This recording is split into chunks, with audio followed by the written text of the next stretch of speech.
বাংলাদেশে যদি ইনসাফ পেতে হয়, ন্যায় প্রতিষ্ঠা করতে হয়, বিগত দিনে যারা জনগণের ভাগ্য নিয়ে ছিনিমিনি খেলার রাজনীতি করেছে তাদেরকে আর নতুন করে ক্ষমতার মসনদে আসতে দেওয়া যাবে না।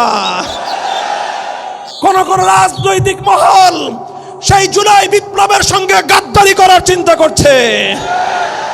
মনে রাখবেন, শহীদের রক্তের সঙ্গে যদি কেউ গাদ্দারি করে, যুদ্ধাহত জুলাই যোদ্ধাদের যদি তাদের ত্যাগ আর কোরবানির সাথে কেউ গাদ্দারি করে, মনে রাখবেন ইতিহাস তাদেরকে ক্ষমা করবে না।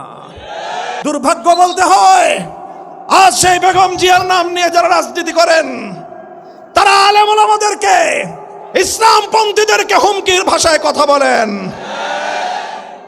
যদি এটা করেন আপনারা, তাহলে আপনারা বেগম জিয়া, শহীদ জিয়ার আদর্শ থেকে বিচ্যুত সৈনিক আপনারা। খবরদার, এদেশে আলেম ওলামারা কচুরি পানার মতো ভেসে আসে নাই। এদেশের ইসলামপন্থীরা তারা ভাড়াটিয়া থাকে না।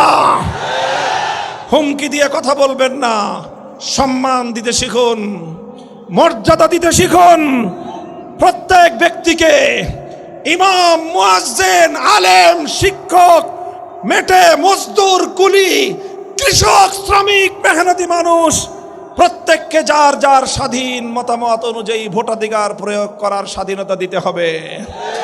দেশের জনগণের সঙ্গে মালিক সুলভ আচরণ করবেন না। সেই জমিদারি আমলের রাজনীতির দিন শেষ।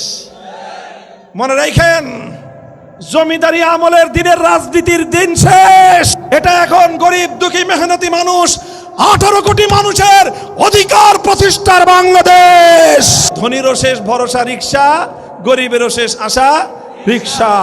ইনশাআল্লাহ এবার বাংলার ডোবা, নালা, খাল, বিল থেকে শাপলাকলি তুলে সুন্দর করে ইনসাফের পাল্লা দিয়ে পরিমাপ করে রিক্সায় করে জাতীয় সংসদে যাব। প্রস্তুত আছেন ইনশাআল্লাহ? এবারের গরিবের রিক্সা জাতীয় সংসদে যাবে। বাংলাদেশে আর শুধুমাত্র বড় লোকদের রাজনীতি করার দিন শেষ। এবার গরিব দুঃখী মেহনতি মানুষের বাংলাদেশ প্রতিষ্ঠিত হবে ইনশাআল্লাহ।